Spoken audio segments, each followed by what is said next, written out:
Juliette Castel, c'était écrit, roman autobiographique. Chapitre 20. Le bac. Les jours se suivent et Nicolas reste aux abonnés absents. Magali le croise de temps en temps, à l'auto-école quand elle vient rendre visite à Sandra ou sur le plateau moto, mais il ne montre toujours aucun signe de vouloir revenir vers elle. La situation est toujours très difficile à vivre pour la jeune fille, mais il faut bien y faire face, que ce soit pour elle, pour son entourage et pour les épreuves du bac désormais imminentes.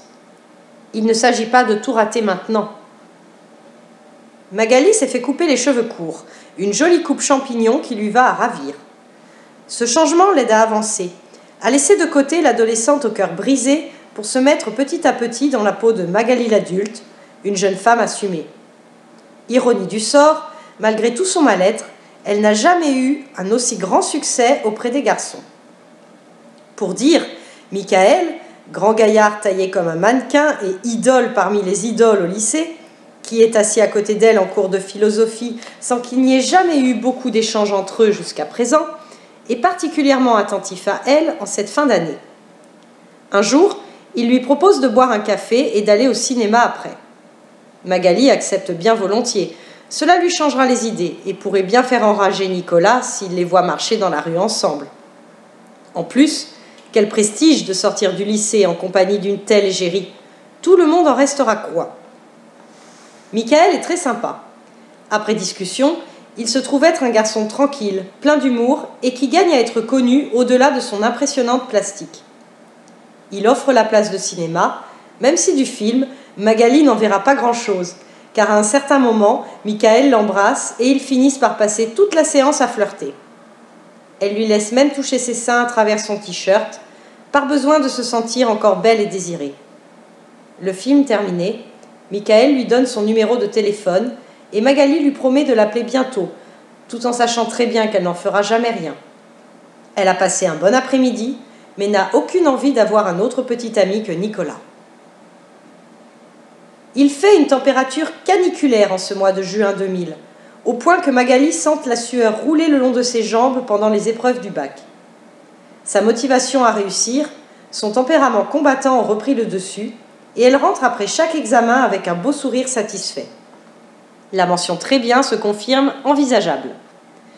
Malgré son chagrin d'amour, elle n'a jamais été aussi belle qu'en ce moment.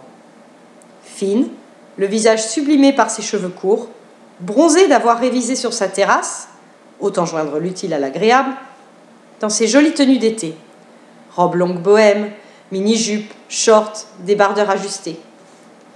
En attendant les résultats, elle sort beaucoup le soir avec ses amis. Le temps est venu de décompresser. Et puis surtout, elle a besoin de s'amuser, de retrouver l'envie de rire, de se sentir jeune et pleine de vie. Car plus les jours passent, et plus elle perd l'espoir que Nicolas revienne. À part un texto pour lui souhaiter bonne chance avant le début du bac, elle n'a toujours aucun contact. Voilà, il faudra bien avancer sans lui. Après son spectacle de danse de fin d'année, une comédie musicale en partenariat avec le conservatoire de la ville, Magali a eu la permission de sortir dans un bar avec des filles de sa compagnie et des musiciens. Elle enchaîne les Jet 27 sous les sollicitations des jeunes hommes présents.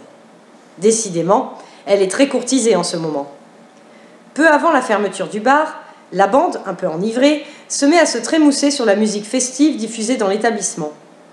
Un très beau chanteur l'invite à danser avec lui et entre deux passes l'embrasse spontanément. Magali lui rend son baiser, fière à l'idée de pouvoir séduire un aussi beau garçon devant qui toutes les filles participant au spectacle sont tombées en extase. Eh bien, il l'aura choisi elle. Elle! Comme pour Michael, elle n'envisage absolument pas de le revoir. Mais la question n'est pas là. Ces garçons ne sont que des trophées et des pansements pour se consoler. Puis quelques jours avant l'annonce des résultats du bac, une fille de la classe de Magali a décidé d'organiser une grande fête dans son jardin et a invité toute la promotion. La proposition a été accueillie avec enthousiasme, puisque quasiment tous les élèves ont répondu présent. Une belle soirée en perspective, en compagnie des personnes qui étaient aux côtés de Magali cette année, et même qu'elle connaît et fréquente depuis la 6e pour la majorité d'entre eux. Ce sera une belle occasion de réunir tout le monde avant que les chemins de chacun ne se séparent au gré des différentes études qu'ils poursuivront. Magali se réjouit d'autant plus d'assister à cette soirée que ce sera sans son ancien statut de paria, qui l'aurait contrainte à rester discrète dans un coin pour ne pas attirer de mauvaises attentions et les réflexions désobligeantes qui furent son lot pendant si longtemps.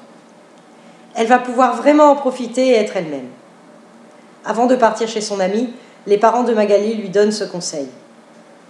C'est une belle chose que cette soirée, car il faut que tu saches que c'est très certainement la dernière fois que tu seras avec tes camarades. Quand vous aurez tous quitté la ville pour vos études, vous allez forcément perdre contact. Aujourd'hui, tu es sûrement persuadé que c'est impossible, mais crois-nous qui sommes passés par là. Au final, tu ne reverras que peut-être 2 ou 3 personnes de votre groupe. Et petit à petit, la vie vous séparera. C'est comme ça. Alors amuse-toi, profite de ce beau moment, vis cette soirée comme si c'était la dernière. Ce discours émeut Magali. Il est vrai qu'elle a du mal à réaliser qu'une page est en train de se tourner définitivement. Celle de toute sa scolarité, ses années collège et lycée. Étudiante, ce n'est plus la même chose. C'est déjà un pas dans le monde des adultes. Et d'ici 5 ans, elle travaillera. Encore 5 de plus, et elle sera certainement mariée et mère de famille. Ces pensées la rendent un peu nostalgique sur le chemin de la maison de son amie. Mais elle les chasse vite de son esprit pour ne garder que le moment présent, qui passe si vite. Car les parents avaient raison, cette fête, c'est la soirée de sa vie. Une ambiance idéale, détendue malgré l'angoisse de certains élèves craignant d'être recalés au bac, ou par les écoles dans lesquelles ils ont postulé. Mais comme ces sujets-là ont été tacitement décrétés tabous, et que tout le monde a bien volontiers respecté cette règle, ils ne se sont concentrés que sur le plaisir de partager une belle nuit ensemble, loin des professeurs, loin des cours, loin du passé qui est enterré et de l'avenir qui fait peur. Et Magali a juste beaucoup ri, beaucoup dansé, discuté et plaisanté avec chacun sans exception. Tant et si bien que quand elle rentre finalement chez elle, il est 7h30 du matin et elle croise son père déjà levé qui prend son petit déjeuner. Plutôt surpris, il lui demande « Tiens, Mag, déjà réveillée ?»« Non, papa. Je rentre à l'instant, en fait. Voilà. Je vais me coucher maintenant. Bonne nuit. Pardon. Bonne journée. » Et voici le jour tant attendu et redouté des résultats du baccalauréat 2000. Les listes des reçus doivent être affichées à 16h précises.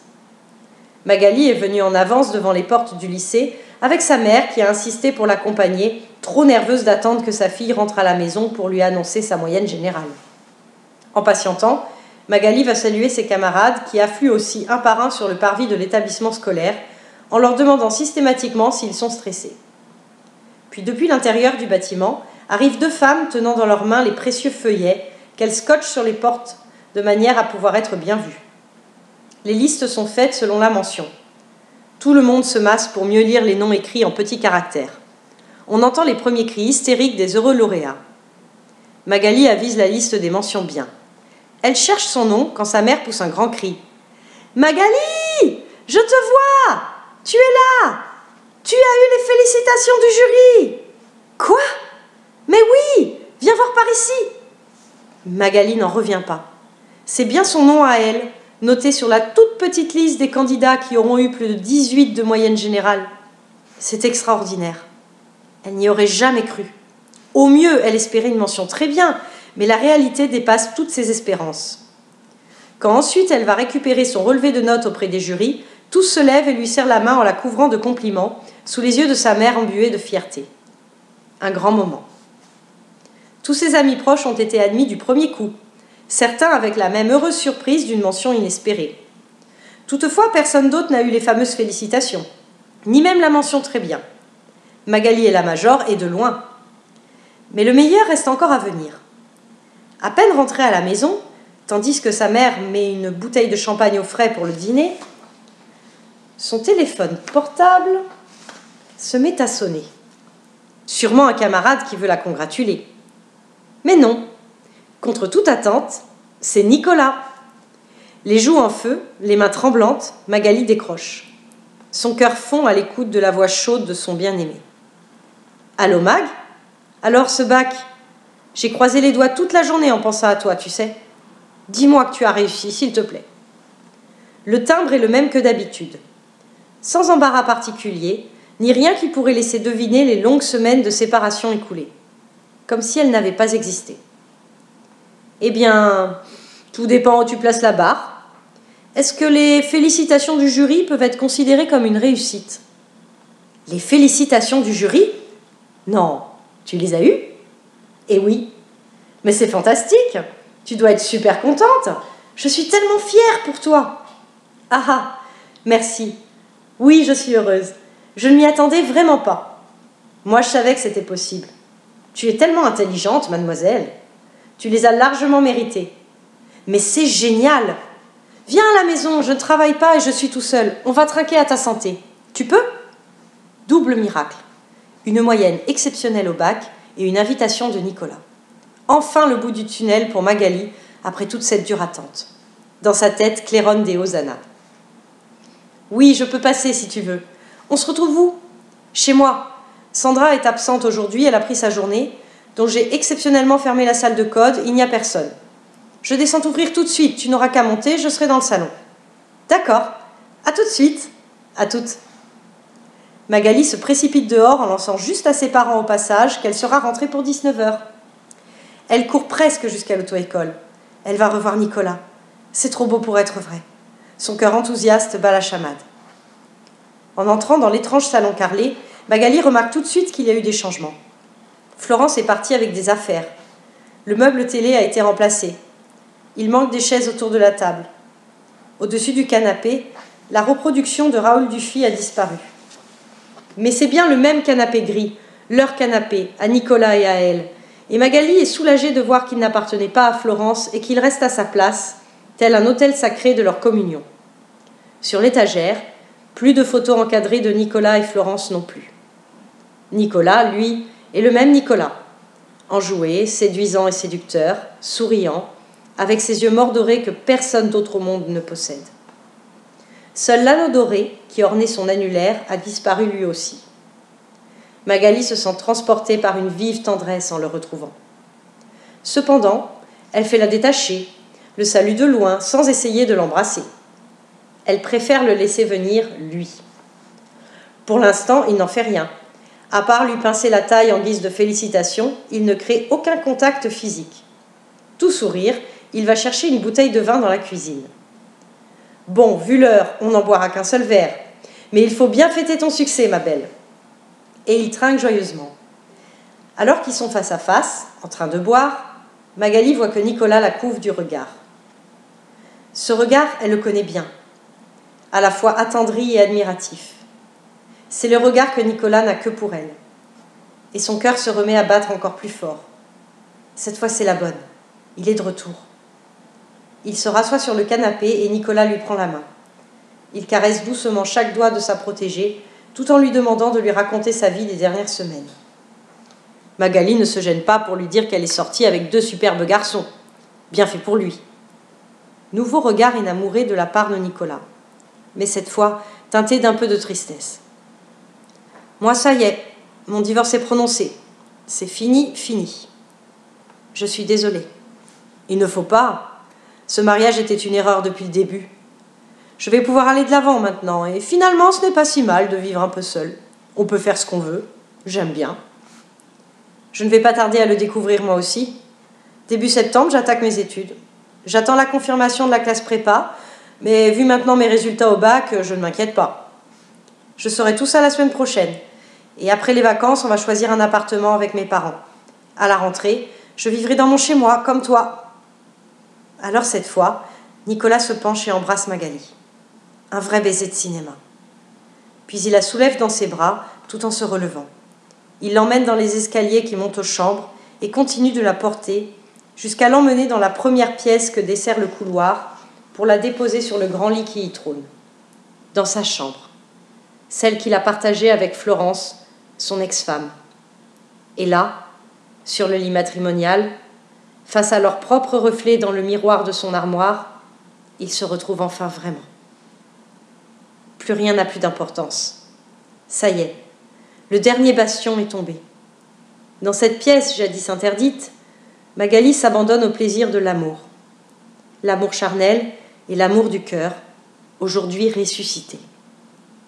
Nicolas est revenu. Chapitre 21. Orléans. L'été est passé très vite. D'abord, les vacances familiales à la mer, jusqu'à la fin du mois de juillet. Puis Magali n'a pas trop eu du mois d'août pour son installation à Orléans.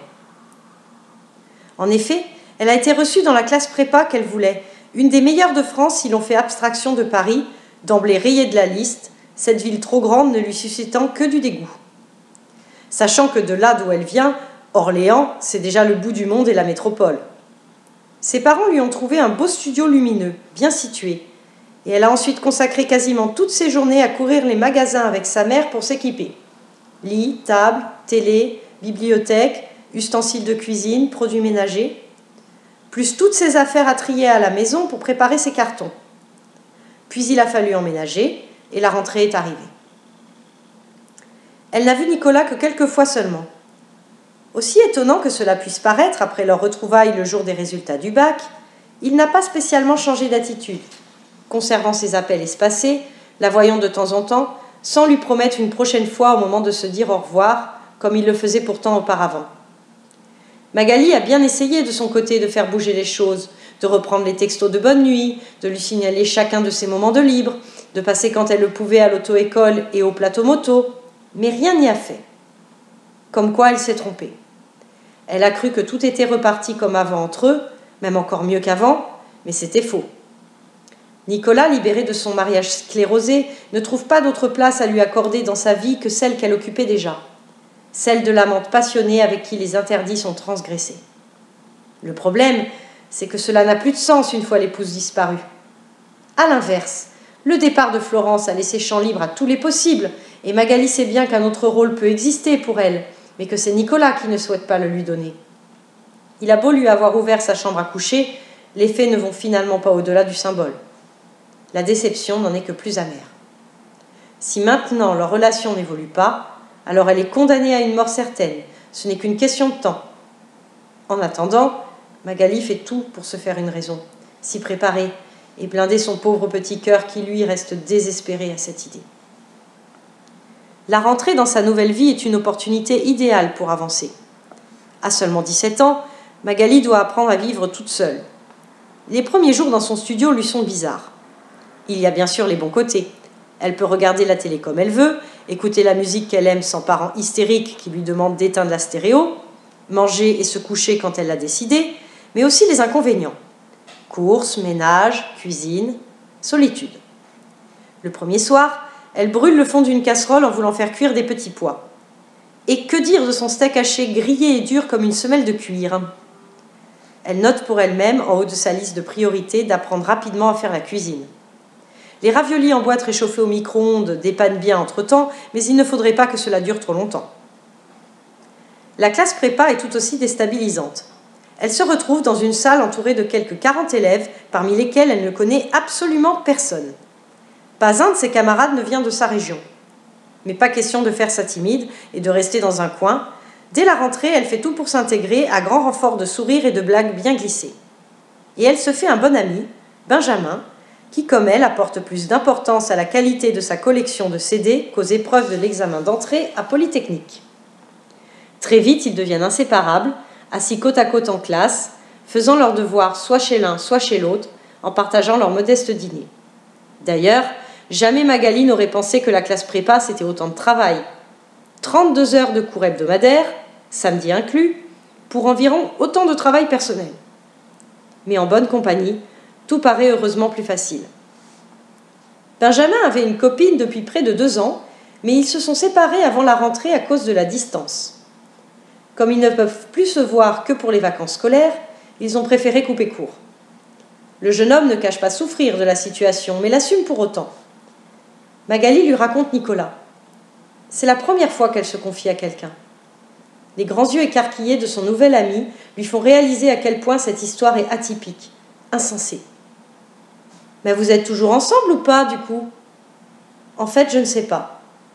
Probablement pas. » Devant l'air soudain nostalgique de la jeune fille, Benjamin préfère changer de sujet de conversation. C'est vrai que Magali ne sait plus quoi penser de sa relation. Nicolas lui a passé un appel de courtoisie après sa première semaine pour avoir des nouvelles de son intégration et s'esclaffer au récit de ses mésaventures culinaires, mais depuis, rien. Pourtant, Magali a essayé de l'appeler à plusieurs reprises, mais sans réussir à le joindre et sans qu'il la recontacte après. Vers la fin du mois de septembre, alors qu'elle sort de cours et va pour rentrer dans son studio, Nicolas appelle finalement Magali. « Hey, comment vas-tu? Tout se passe toujours bien ?»« Ma foi, je croule sous le boulot, mais je survis. »« Tu n'as pas encore mis le feu à ton appartement? Tu ne t'es pas empoisonné avec tes repas non plus? »« Ah ah, non, j'ai fait des progrès de ce côté-là. Ce soir, par exemple, c'est escalope de dinde avec poêlée printanière. J'en ai l'eau à la bouche. Dis-moi, tu as un truc de prévu mercredi prochain? Disons en fin d'après-midi? » ?»« Non, je finis à 15h le mercredi. Pourquoi? » ?»« Parce que j'anime un atelier de prévention routière à Orléans. Je pensais passer chez toi après, pour que tu me fasses visiter. » La joie de Magali cède immédiatement la place à un gros doute. « Et tu resterais combien de temps? » ?»« Pas très longtemps, malheureusement. 1 heure, 1h30 peut-être. Je dois rentrer après. »« Ce n'est pas beaucoup. Et qu'est-ce que tu veux qu'on fasse en si peu de temps? » ?»« Ah ça, je ne sais pas, mademoiselle. Je te laisse trouver une idée. » Magali voit très bien où Nicolas veut en venir. Encore une fois, il revient quand ça l'arrange, juste pour l'étreindre un moment. Décidément, ce n'est pas une relation, pas celle qu'elle aimerait avoir en tout cas. Cela ne peut plus durer comme ça. Elle doit mettre Nicolas au pied du mur, maintenant. « Tu es sûre que tu ne peux pas rester? Pourquoi ne pas plutôt venir une autre fois, quand tu auras plus de temps? » ?»« Parce que ce n'est pas possible, ma petite mademoiselle, tout simplement. »« Mais tu pourrais venir un week-end. Tu pourrais dormir à la maison. » »« Franchement, Nico, ça rime à quoi tout ça? On va faire l'amour, on le sait tous les deux. Et puis quoi d'autre? Est-ce qu'un jour on pourra faire autre chose? Comme aller au cinéma, au restaurant, se balader. Pour moi, un petit ami, c'est ça aussi. Pourquoi on ne le fait pas alors? Parce que c'est compliqué. Non, ce n'est pas vrai. C'est parce que toi, tu n'en as pas envie. Tu sais quoi? Je crois que tu avais raison quand tu m'as dit, il n'y a pas si longtemps que tu n'avais rien à m'apporter. Voilà, moi j'en veux plus maintenant. À toi de voir. Ok Mag, je vois que je te dérange. Pardon, c'était une mauvaise idée. Laisse tomber. Bonne continuation en tout cas. Salut. Et il raccroche. Sur le moment, Magali est fière d'elle, fière d'être allée au bout de ses pensées. Mais peu après, elle s'en repent, alors qu'elle prend conscience qu'elle a certainement provoqué elle-même la rupture définitive. Pendant plusieurs jours, elle alterne entre 2 sentiments. D'un côté le regret, et de l'autre la satisfaction d'avoir repris en main une situation boiteuse qui n'aurait jamais évolué autrement. Cette conversation devrait faire réfléchir Nicolas, et s'il se sent prêt à passer le cap, alors il reviendra. Et Magali aura tout gagné, car ses sentiments pour lui sont toujours aussi forts. Mais pas de nouvelles jusqu'au mercredi qu'il a évoqué. Elle essaie de l'appeler, car elle a très envie de le voir, pour lui faire comprendre aussi qu'elle ne souhaite pas non plus couper les ponts complètement. Mais il ne répond pas. Heureusement, il y a Benjamin, son repère à Orléans, pour continuer à avancer. Plus elle apprend à le connaître, et plus il lui plaît. Ils ont beaucoup d'affinités et ont créé une belle complicité en peu de temps. Un soir, alors qu'ils sont tous deux chez elle, à moitié penchés sur un devoir de chimie et à moitié en train de converser joyeusement, Magali lui demande tout à coup pourquoi ils n'essaieraient pas de se mettre ensemble. En couple. Gêné, le jeune homme lui répond délicatement qu'il a toujours son ex-petite amie en tête et qu'il n'a jamais vu Magali que comme une fille sympathique. Elle rétorque que ça ne fait rien, que c'était une question comme ça. En plus, pour parler en toute honnêteté, elle aussi n'aime résolument que son Nicolas. Fermeture de la parenthèse. N'empêche, quelque chose se retrouve brisé entre eux. Ils se voient moins, puis s'évitent carrément. Benjamin change de place dans la salle de classe, au motif qu'il voit mal le tableau de là où il est assis. Mais Magali comprend bien que c'est pour ne plus être à côté d'elle. Quand les vacances de la Toussaint arrivent, ils ne se parlent même plus. Il est de certaines amitiés comme des feux de paille, vifs et prometteurs au début, mais aussitôt partis en fumée. La Toussaint est l'occasion pour Magali de rentrer chez ses parents. Les retrouvailles sont émouvantes après 2 mois de séparation. La mère de Magali a rempli le frigo de tous ses produits préférés et a couvert son lit de cadeaux. Un disque, un t-shirt, un miroir pour son studio, un album photo et un mascara. Magali saute au cou de son papa et de sa maman. Elle réalise combien ils lui ont manqué et combien elle les aime, alors qu'elle n'en avait jamais pris vraiment conscience auparavant. Quelques jours plus tard, tandis que Magali et sa mère se promènent en centre-ville, la jeune fille a soudain un grand coup au cœur. Arrive face à elle, en sens inverse, une 206 blanche véhicule école. Avec à son bord, en compagnie d'un élève, Nicolas. Son regard croise celui de Magali un instant lorsque la voiture dépasse les deux femmes. Instant trop bref pour avoir le temps de capter s'il s'agissait d'un regard heureux, surpris, triste ou quoi que ce soit d'autre. Mais 5 minutes plus tard, Magali entend le signal de réception d'un SMS dans son sac. C'est de la part de Nicolas. Bonne nuit. Le message la fait sourire, mais surtout l'intrigue. Il est à peine 18h30. Je ne vais pas me coucher si tôt. Encore un petit quart d'heure passe. Puis Nicolas renvoie un nouveau message. Je rêve déjà de toi. Les semaines passent et la routine s'installe dans la nouvelle vie de Magali. La prépa ne la passionne pas et à part quelques vagues camarades, elle ne s'est fait aucun ami véritable avec qui elle pourrait passer du temps quand elle n'est pas obligée de travailler. Elle s'ennuie, mange pour se distraire, puis fait régime quand elle voit qu'elle a pris 2 ou 3 kilos. Aucun garçon ne l'intéresse. Nicolas continue d'obséder ses pensées. Il n'est pas revenu vers elle et ne le fera certainement jamais maintenant. De temps en temps, il appelle ou lui envoie des messages, toujours plein d'attention pour elle, mais ça s'arrête là. L'exemple flagrant est ce fameux message reçu à la Toussaint. Magali a attendu encore qu'il l'appelle pour lui proposer de passer le voir, puisqu'il savait qu'elle était dans la ville. Mais il n'en a rien fait. Parfois, elle craque. Il lui manque trop. Alors elle compose son numéro de téléphone qu'elle connaît tellement par cœur qu'elle ne l'oubliera jamais, juste pour entendre sa voix.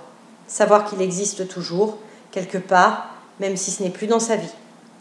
Et sans pour autant la voir, Nicolas ressent tout de suite quand elle ne va pas bien. Et il n'aime pas ça. Il préfère sa Magali gaie et pleine d'entrain. Elle essaie de donner le change au téléphone, mais il n'est pas dupe.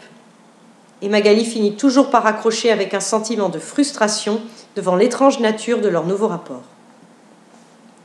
Février 2001. Magali va avoir 18 ans, la majorité. Et elle va pouvoir passer son permis. Peu avant son anniversaire, elle a eu en présence de ses parents une leçon de contrôle à l'auto-école, l'ultime leçon qui marque la fin de la conduite accompagnée et qui permet de valider si elle est fin prête pour l'examen. Noémie a assuré la mission, évidemment. Qui pourrait bien s'en étonner? La bonne nouvelle, c'est que Magali a le niveau requis pour le permis de conduire et Noémie l'a inscrite pour le passer pendant les vacances scolaires, exactement une semaine après ses 18 ans. Ce sera un lundi à 15h, un horaire parfait où il n'y a presque pas de circulation. Magali est confiante. Le jour J, la jeune fille se rend à l'auto-école. Elle espère y voir Nicolas. D'ailleurs, peut-être que c'est lui qui se chargera de l'accompagner au permis. La joie d'être à ses côtés pourrait bien lui porter chance, à moins qu'elle ne la déstabilise. C'est dommage, aujourd'hui elle ne se sent pas à son avantage physiquement. Elle n'a pas vu son bien-aimé depuis longtemps et aurait apprécié être irrésistible pour l'occasion. Manque de peau, un énorme bouton lui est apparu sur le menton, ses cheveux sont bizarrement plats malgré tous ses efforts pour les arranger, et elle se sent un peu grassouillette. Nicolas risque de penser qu'elle n'est plus aussi séduisante qu'avant. Elle réalise aussi qu'étant majeure, toute relation entre eux devient parfaitement légale. Cela vaudrait le coup de fêter cela dans le parking, sur le canapé, dans la salle de code, enfin n'importe où, pourvu qu'ils se retrouvent. Mais mieux ne vaut pas trop rêver. L'objectif premier de sa journée reste le permis. C'est Noémie qui accompagne les 4 élèves convoqués aujourd'hui à l'examen. Pas de Nicolas à l'horizon, il doit être en leçon. Il aura fait exprès d'ailleurs, il sait forcément que c'est le grand jour pour Magali. L'examen va se dérouler en 2 temps. D'abord, l'inspecteur va partir avec Noémie et 2 élèves qui conduiront 15 minutes chacun. Ensuite, ce sera le tour des 2 autres. Magali est dans le second groupe. Elle essaie de maîtriser son stress pendant la demi-heure à patienter. Pour ce faire, elle entame une discussion amène avec son coéquipier, tout en se calmant à coups de cigarettes fumées, une sale habitude qu'elle a récemment développée. Puis son tour arrive. Elle est au maximum de la concentration. 15 minutes, c'est à la fois très court et très long quand on n'a absolument pas droit à l'erreur. Elle se doit de penser à tout. Contrôle, main sur le volant, passage de vitesse, manœuvre. Finalement, l'examinateur lui demande de s'arrêter sur le bas-côté pour laisser la place au dernier candidat. En regardant dans le rétroviseur, elle avise Noémie qui lui sourit et hoche la tête comme pour lui dire que c'est bon pour elle. Les 4 élèves passés, l'inspecteur sort de sa pochette les précieux feuillets roses espérés et en distribue 3, dont un à Magali. Elle a tout juste 18 ans et voilà, elle a son permis de conduire. Les vacances finies, elle va pouvoir rentrer à Orléans toute seule au volant de la Clio que ses parents ont promis de lui offrir comme cadeau d'anniversaire si elle réussissait. Noémie ramène le petit groupe à l'auto-école et Magali essaie de contenir sa joie eu égard au jeune homme qui a été recalé. Arrivée là-bas, elle tombe nez à nez avec Nicolas. « Tiens, salut tout le monde! Alors, comment ça s'est passé ?» Magali laisse d'abord les 3 autres répondre, histoire de ménager le suspense. Une fois que chacun a parlé, Nicolas se tourne vers elle avec un air interrogateur. « Moi, je l'ai eu. » Le visage du moniteur s'illumine de son magnifique sourire. « Bravo, Magali. » De derrière le bureau d'accueil, Sandra se lève pour aller embrasser et féliciter la jeune fille. Les 2 amis auraient plein de choses à se raconter, mais comme Nicolas prend ses clés et qu'il s'apprête à sortir, Magali prétexte un rendez-vous pour pouvoir quitter l'auto-école en même temps que lui. Technique bien maîtrisée pour avoir été maintes fois expérimentée. Elle passera voir Sandra plus tard. Dehors, Nicolas congratule de nouveau Magali, puis lui glisse que la semaine dernière, c'est Joachim, leur compère de l'île d'Oléron, qui a passé l'examen, mais il l'a loupé. Puis il monte dans sa 206, salue rapidement la jeune fille, démarre et disparaît.